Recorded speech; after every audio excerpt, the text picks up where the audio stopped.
Biggest revenge moments in football history. Back in November 2009, Egypt and Algeria were locked in a fierce battle for a spot in the 2010 FIFA World Cup. Algeria was leading their qualification group and had 3 more points along with 2 more goals than Egypt, meaning that the Egyptians would need to beat Algeria by at least 2 goals in the final match of the qualification stage in their home ground in Cairo, Egypt, to keep their World Cup hopes alive. But before the final match even began, something happened that made these two countries almost hate each other. You see, as the Algerian team arrived in Cairo, their bus was reportedly attacked by Egyptian fans, leaving several players injured. It was said that fans threw rocks and stones onto the bus that shattered windows and cut or bruised the Algerian players. But when Egyptian authorities arrived at the scene, something strange happened. The thing is, the Egyptian authorities investigated the scene and found that there was no glass or any debris found inside the bus, raising suspicions that the Algerian national team staged the event. However, there were several Algerian players with cuts and bruises from the incident, leading many people to believe that the Egyptian authorities were trying to save face. Obviously, both sides were going to believe their respective countries' word, which led to this already tense matchup getting even more heated, and both nations immediately began accusing each other of foul play. Eventually, the Egyptian FA was punished by FIFA after the fact, but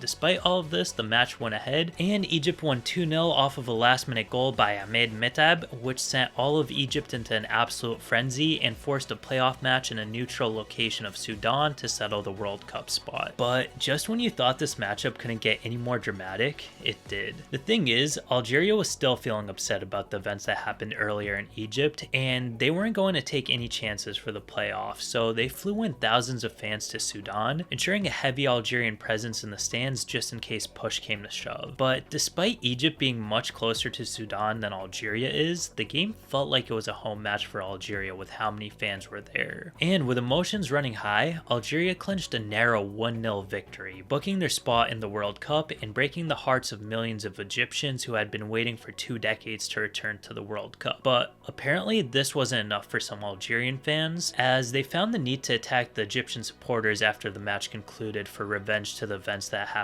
involving the bus in Cairo. It got so bad to the point where 21 fans were injured, and it was even reported that Egypt had to dispatch troops to evacuate fans. But just when you think Algeria would get the last laugh, something crazier happened. You see, the African Cup was just 2 months after this match, and of course Egypt and Algeria met once again in the semi-final. The Egyptian national team was upset about the previous events that had taken place and completely unleashed on Algeria, trashing them 4-0 in a match that saw Algeria red carded 3 times. Egypt then went on to win the African Cup, while Algeria failed to win a game at the 2010 World Cup.